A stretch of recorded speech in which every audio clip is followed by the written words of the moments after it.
All right, it is June the 23rd, 2015. We're in Leander, Texas, at the cottage at Letha and Mom's house in Kenneth's backyard. And we're going to record Mom's story. There's Rachel's head sticking in over there. Come on, Rachel, we need somebody good looking in the picture. Your story, not mine. All right, Mom, when and where were you born? I was born in Lexington, Mississippi on June the 9th, 1923. So that makes you 92 years old right now. Awesome. And tell me about your parents. My father was R.C. Moore, Richard Curtis Moore, from Fulton, Mississippi. And my mother was Lola Lee McRae Moore from Oconee, which is 12 miles out in the country from Lexington. And I was their second child. Their first child died at childbirth. And then I came along. And then I had two younger brothers. I was 1923. Curtis was born in 25 and Clem in 28. And Clem died at age 11 from appendicitis. Because that was before all the wonder drugs, and his fever went so high and they never could get it down, and he died. And it was so sad because he was a people person. He rode his bike all over town and knew everybody by name and waved at everybody, and was just one of those people that you love. And he died 2 days after Christmas, which was a Wednesday. And the following Sunday, Mom and Daddy were right back in church. They weren't in the choir where they usually were, but they were there. And we lived out of Oconee, and Daddy was a mail carrier. And a man came from Lexington and brought Daddy's mail to Oconee. And Daddy took it on his rural route, and he did that for several years. And when I was in the 6th grade, Curtis kept complaining of the headache when he'd get home from school, and Mama couldn't figure out what the trouble was. And he was a little bit slow at learning. It took him a while to grasp facts. And our teacher was a distant cousin, and we called her Cousin Ann Miller. And he said, well, Cousin Ann Miller thumps me on the head when I can't answer a question. And that's when my head starts hurting. So that night when Daddy got home from his work, Mama said, I'm not sending these children to this school anymore. And so she and the three of us moved to Lexington and lived with her brother and his family. Their daughter is Virginia Stewart, and she had a brother named Charles. Y'all remember Charles? And they had a front room with a little pot-bellied stove that had a flat top. And Mama cooked at least our breakfast. I don't know if she cooked all 3 meals on that or not, but we did that. And Daddy would stay at Oconee all week, and on Friday afternoon when he got off from his route, he'd come and get us and take us out to our place in the corner, and we'd spend the night and go to church there on Sunday. And Sunday afternoon, he'd take us back to Lexington. And we all finished school in Lexington, except Clem, of course. And then, when we moved in the house with Mama's father, he had that big two-story house. Y'all have seen either the house or the pictures. Mm-hmm. And Sadie and Janie and Julia and Philip and maybe and Jean, Sadie and Janie and Jean and Philip, his four of his children, and maybe Julia, I don't remember, all was still at home. And so Daddy made arrangements to buy the house from Papa, and we moved into it, and Mama cooked for all of us, and different family members would come in when they needed a place to stay, and they'd always take them in. And only one time did Daddy ever ask anybody to leave, and that was somebody on his side of the family, I think. I'm not sure, I don't remember which one it was. But for some reason it wasn't working well, I don't know the details. And he asked them if they would find another place. But Blythel and Weeder Ruth, Daddy's nephew and his wife lived there. And Philip, Mama's youngest brother, and his wife Janelle, who is still alive at age either 95 or 96. Mm. She called me yesterday, by the way. She can't hear thunder. And she calls and she asked me a question, and while I'm trying to answer it, she starts talking.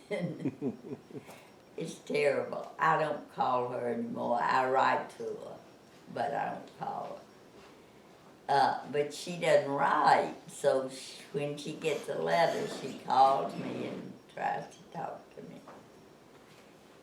And I finished high school in 1940. Clem had died 2 days after Christmas in '39 when I was a senior. And I met Brady that fall right after 2 days after Thanksgiving. He came to Lexington with a college friend. They were in school at Holmes Junior in Goodman.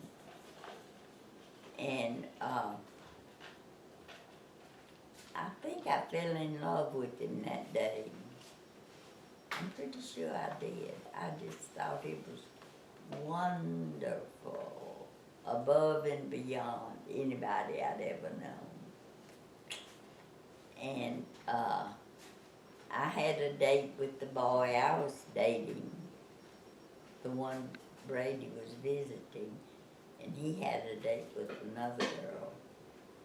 And he always said, I couldn't talk to my date. I couldn't say a word to her, because Rosalie kept turning around and talking to us. And I guess I did. And then the next year I went to Holmes Junior, so we were there together a whole year, and we dated. And then he went into the United States Air Corps, I think it was called then. Army Air Corps. Army Air Corps, U.S. Army Air Corps. And went to Phoenix. And I thought, oh, I'll never see him again. But I did. And we talked about getting married when he graduated. And he called me at Christmas and late at night, and Mama answered the phone and came and woke me and got me up, and I went in the living room. We had one phone, a dial, and our number was 58. And Mama stayed in the living room while I talked with him, and he said, "Are you still coming out here to marry me when I graduate in March?" And I said, "Yes, I'm coming." And when I hung up the phone, Mama said, "Rosalie, you ought to be ashamed of yourself." And I said, "Why, Mama?" She said, "Telling that boy you gonna come out there and marry him." And I said, "But I am." And they knew that we were talking about it, but they just put it out of their mind. So she finally gave in and helped me get together a few little clothes, and they drove me to Durant to the train station. We all three cried all the way over there. They were crying because I was leaving, and I was crying because I was making them so sad. And I spent 3 nights and 4 days on the train, or vice versa, 3 of one and 4 of the other. And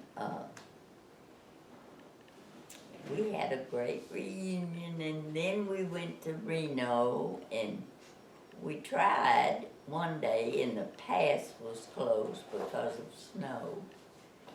And so the boys bought chains for the car, and we went the next day. And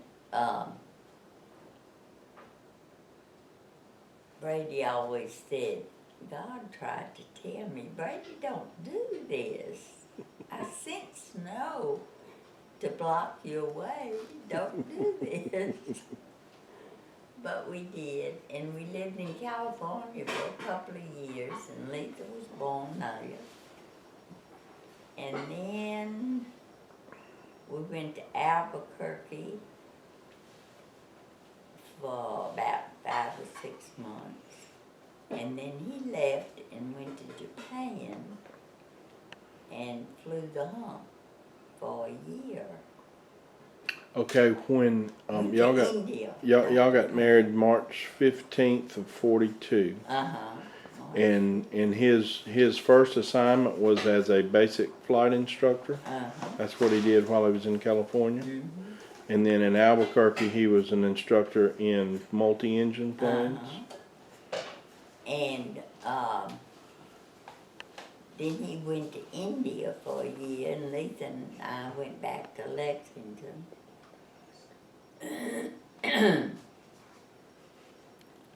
Feel free to correct me if I make mistakes.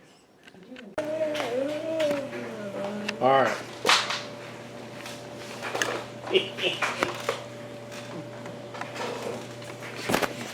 want some tape to stick it on? Nah, I just gotta hold it.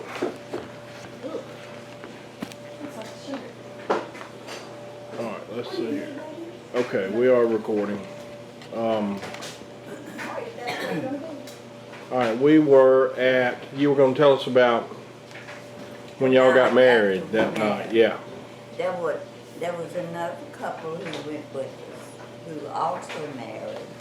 And then there were 2 single guys who went with us, so they could act as witnesses.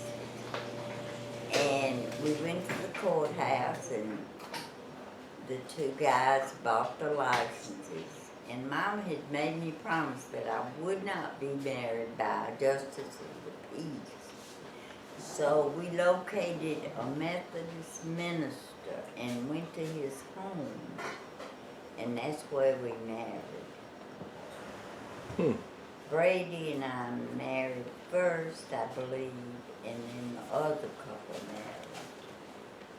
married. And then we stopped on the way back to Sacramento and had a nice dinner at a, what do you do? It's a minute. At a roadhouse type of place up on a high hill. Had a real nice meal, and we got back to the hotel just in time for our husbands, brand new, to kiss us goodnight and head for the base, 'cause they had to be there for bed check at 10 o'clock. Hmm. And then we saw them the next morning, and they graduated and got their wings and their commission. And Brady always said I was made an officer and a gentleman on March the 16th. And I said, well, you were made an officer, but you were already a gentleman. Hmm. And both couples of us got orders to Merced, California, and the men instructed in, let's see, not, I get basic and primary. I think basics first and then primary. Anyway, they instructed and taught other flyers. And most of Brady's, some of them anyway, students were older than he was. And he wanted to look mature, and so he grew a mustache. And I didn't like it, and I nagged him to death to shave it off, and he wouldn't. And one morning he came in the kitchen, I was fixing breakfast, and he was grinning all over his face, and I said, what are you grinning about? And he said, nothing. But he kept on grinning. And it just got bigger and bigger. And finally he had to tell me I shaved off my mustache. And I was so embarrassed because I had nagged him unmercifully. And then I didn't even notice that he had shaved it off. And as I said, we were there a couple of years, a little longer maybe, and Lisa was born that day. And then we went to Albuquerque, and he instructed in bomber type planes for about 6 months. And then he went to India for a year and flew what they call the hump, flew over the Himalayan mountains to China and carried coal and flour and different items that the people needed because they were cut off from supplies. And later on, many years later, after we retired and went back to Mississippi, Carolyn and young Stan made a trip to China.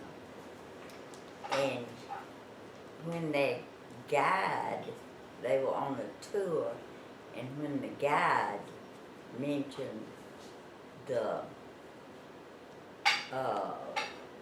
pilots who flew over there during the Second World War, she said, my uncle was one of those. And he said, they saved my family's life. So that was a good thing that came out of it. When he got back to the States, he came into New York and called me and said, okay, I want you to meet me in Memphis Sunday afternoon. And so Jean and Letha and I went to Memphis in our car, and we went to the hotel where he told us to meet him, and walked in the lobby, and we saw him way over there reading the newspaper. And I said to Letha, that's your daddy right over there reading the paper. Go over there and tell him hi. And she was 2.5 years old. And so she went over and said hi, and he looked down and then just went back to his paper. And so she came back. We were hiding behind a pillar, Jean and I. And so she came back to where we were, and I said, "Go back again, go back again." So she went back again and said, "That's my daddy," and pointed to it. And then he realized that it really was his child. So he grabbed her up and hugged her. And she and Jean rode the bus back to Lexington, and we kept the car and stayed in Memphis 2 or 3 days. And then we went back, and he brought me this ring from India that I'm still wearing. And let's see, where did we go after that? Lucy, you're gonna have to help me. Was it Albuquerque? No, that was before India. Oh, Oh, we went to Memphis. He was stationed in Memphis. And there he was where he was put into the C-74 squadron, which was the largest airplane ever at that time. And there were 10 planes in the squadron. And we stayed there for a while, and then we went to West Palm West Palm. Beach. And that's where Richard was born. And we lived in a little bitty apartment, about half as big as this cottage. And Was it when he was in Memphis with the C-74s that he flew the hump? I'm the Berlin airlift. That was like, okay. that was later. Because we left Memphis and went to West Palm, and then we came up to Mobile, to Brookley Field, I believe it is. And that's where he went and flew. The airlift was in 48, I think, 47 or 48. And he was supposed to be gone 10 days, and it turned into 6 weeks. But I took the children, and we all went back to Lexington and stayed with Mom and Daddy until he got back. And then we went, let's see, where did we go next? We went to Collinsville, Illinois, I believe, to Belleville Air Force Base. And Brad was born there. That was in 50. And that's when he got orders to go to Japan. And there was another fellow, one from Jackson, who was going also. And so we picked him and his wife up and drove to California, Brady and I, and that man. And Curtis went with us as far as Phoenix and stopped off and visited Daddy's brother who lived there. And we went on to California and stayed a few days. I don't remember how long. And then we left and headed back home. And Brady, they thought they were ready to ship out, and they weren't. That's how it goes. And they were there a few days longer, and we grieved because we had left, you know, and could have had more time together. And then we got back,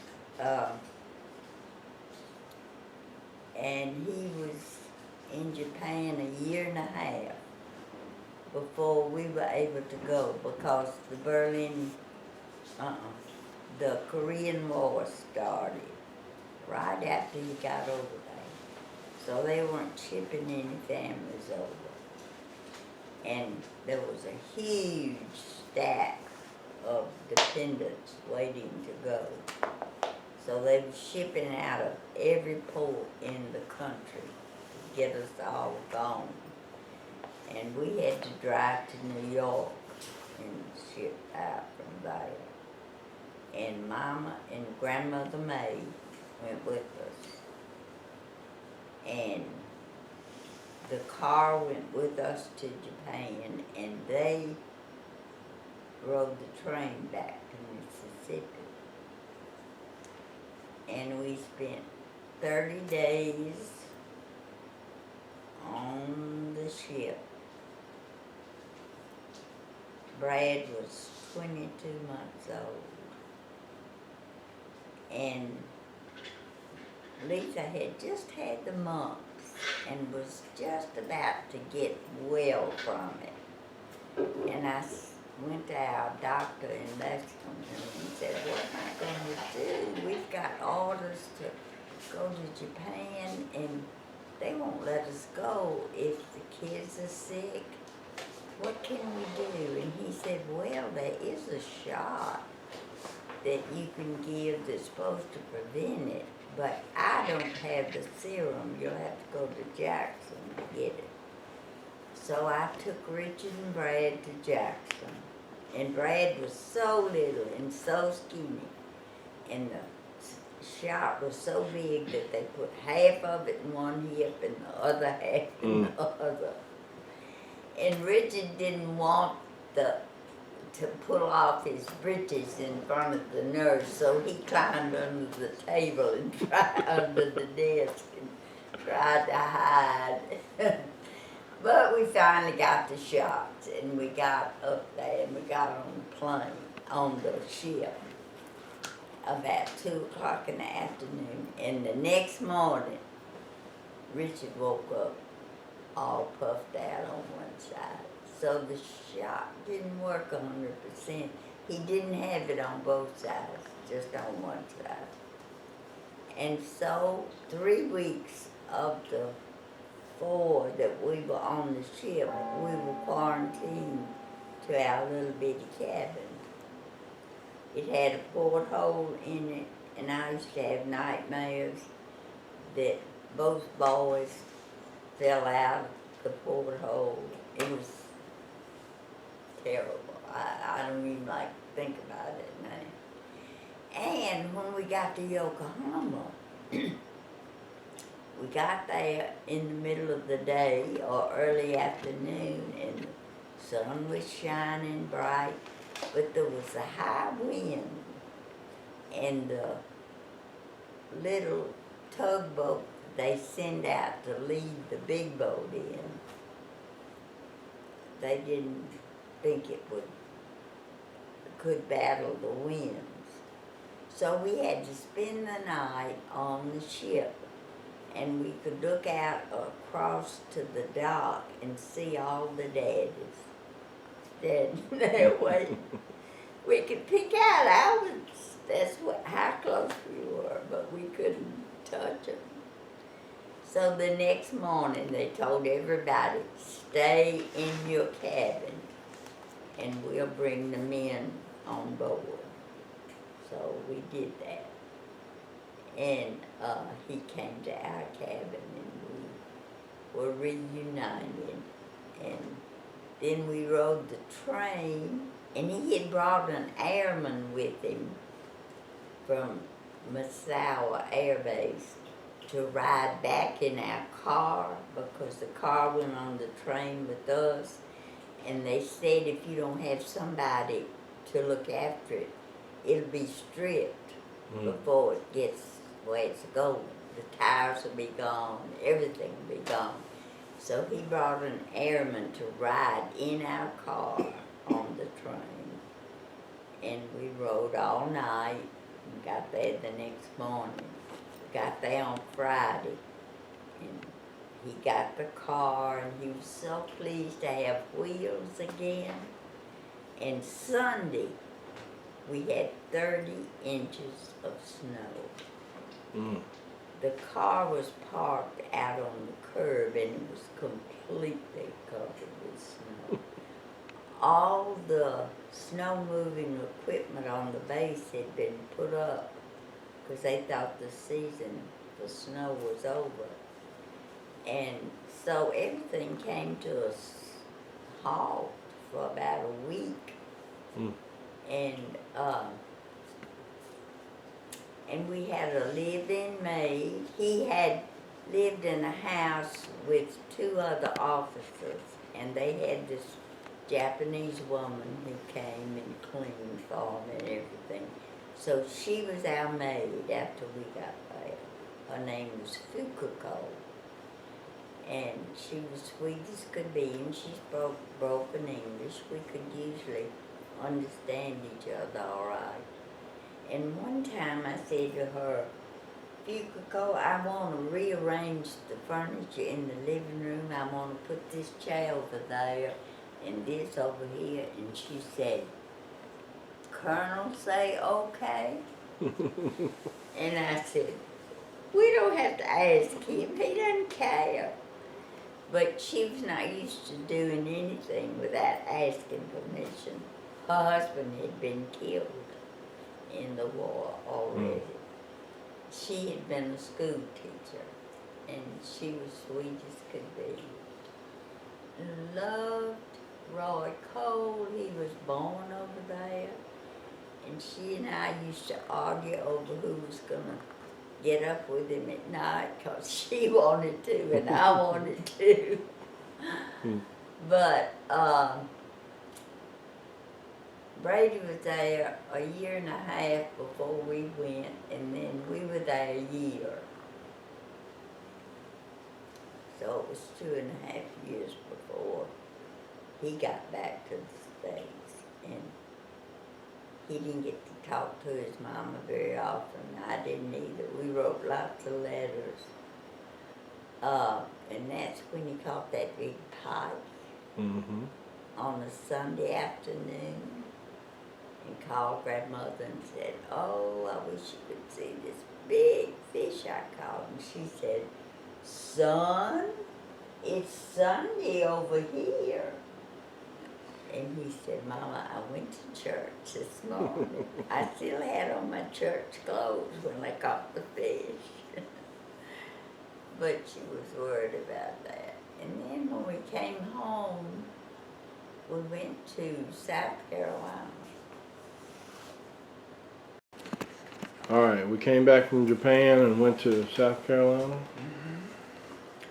And we stayed there, not a long time. I've forgotten exactly how long. And we went from there to Montgomery. And then from there to Virginia. And in Virginia, we got orders to Germany. And we all went together this time. Brady was able to go with us. We went by ship. He went in to be briefed with all the other men, and we waited out in the lobby of the hotel where we were. And when he came out, he said, well, we're going to be leaving tomorrow, and we're going on the USS Butner. And I said, oh, no. And he said, what's the matter?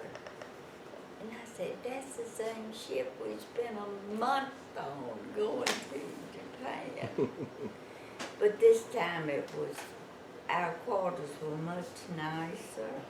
He was with us, and he'd had a promotion, and he was the ranking officer on board, Air Force officer on board, which meant he was in charge of the Air Force troops that were there.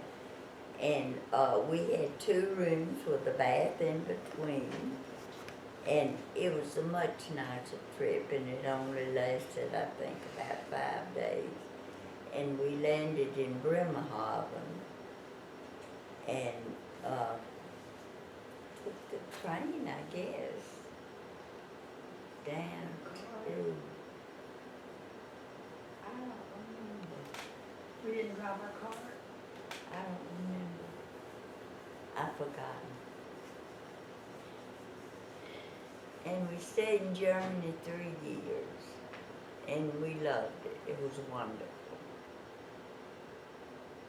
And when we got ready to come back to the States, Letha had 6 weeks of her junior high school year left. And she was heartbroken. She didn't want to leave her friends. And one of her good girlfriend's parents came to see us one night and said, "Why don't you leave Letha with us for the 6 weeks and let her finish school, and we'll get her back home?" And I said, "Oh, thank you, that's kind, but we can't do that. She's got to go with us." And after they left and went home, Brady said, "It was so nice for once in your life to have you not look at me and say, 'What do you think, Brady?'" But I knew I wasn't going to leave over there too far away. And we came back home and went to San Antonio, to Randolph Air Force Base. And by the time school was out, she made friends and she was happy and it was fine. But while we were in Germany, Vee and Aaron came to visit. And Aaron said, "Brady, you know we've been planning to farm together when you get out of the service. But I need you now. I need you to come on right now." And he said, "Aaron, I can't do that. I've got another year and a half to do, and I'll have in my 20 years, and I can retire.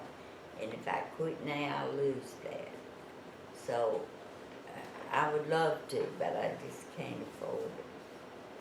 So we went to Randolph in San Antonio and spent that year and a half. And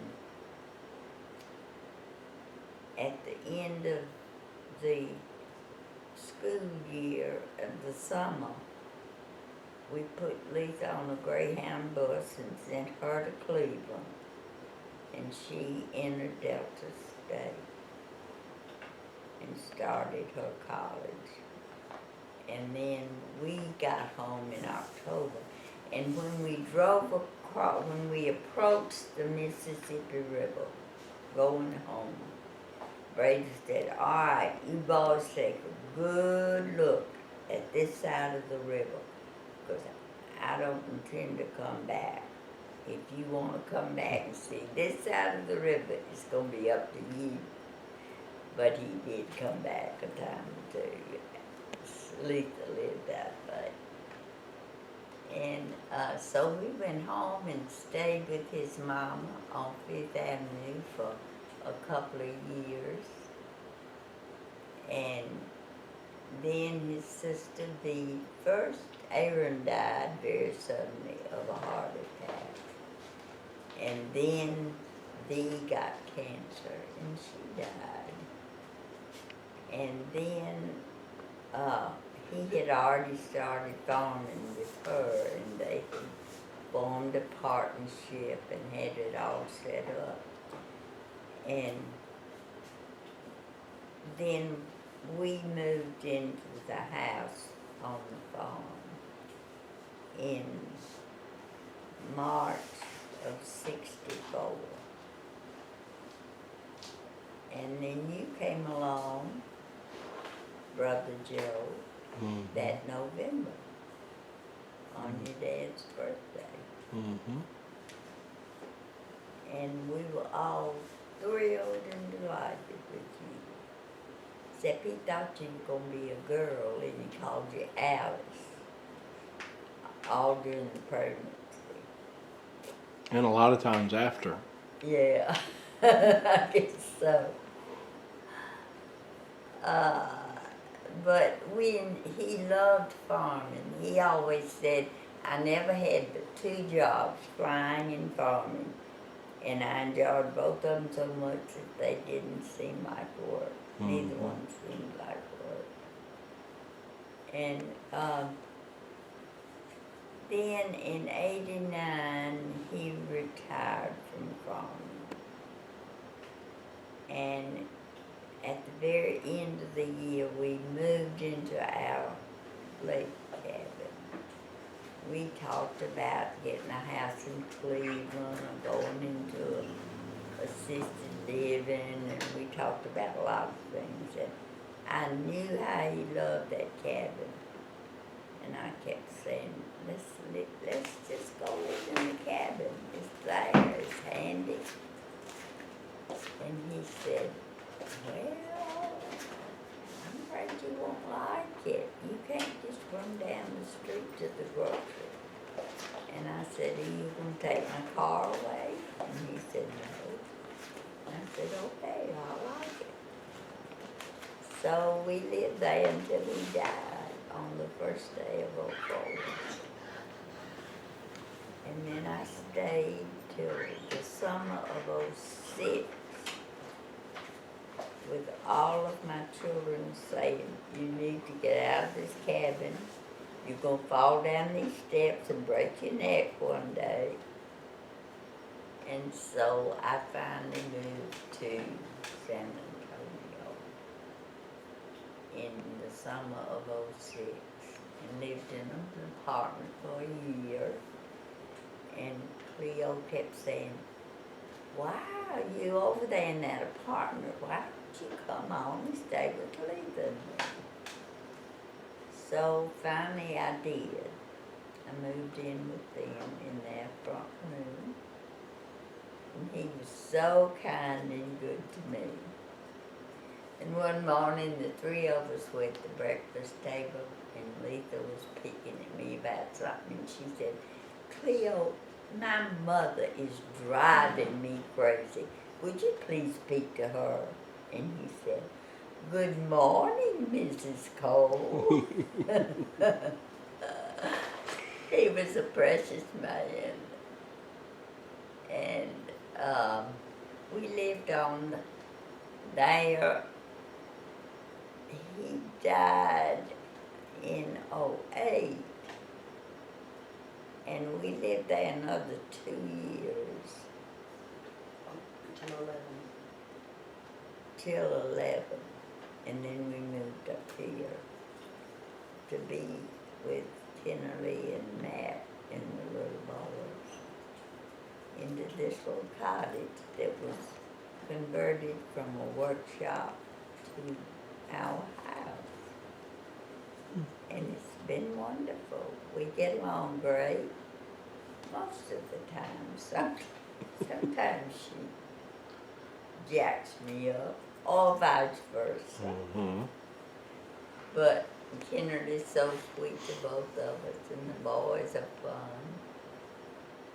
And we are loving having all of you here. I can't believe that you're all 6 here together. It's just marvelous. Doesn't happen very often. Thank you so much for coming. Oh, thank y'all for having us. Wonderful. Well, you and Daddy were married for how long? If he had lived 2.5 more months, it would have been 62 years. Hmm. Because we married in '42 and he died in '04. It would have been 62 years if he had lived till March. What would you attribute to the longevity of that? Well, he was very patient, for one thing. And he always said I was a good camp follower during those Air Force years. Mm. I just went wherever they told us. You know, I didn't argue with it ever. And we had 5 wonderful children that we loved dearly, and I still do. and 8 grandchildren and 9 great-grandchildren. What advice would you give to those children and grandchildren? I would say love the Lord with all your heart. And don't try to figure out things yourself.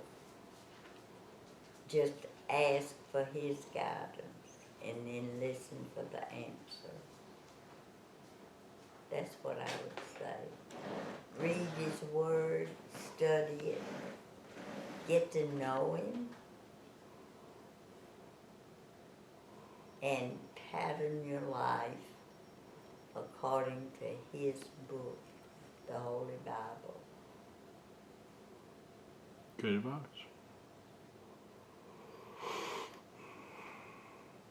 Anybody got any questions you want to ask Mimi before we run out of tape?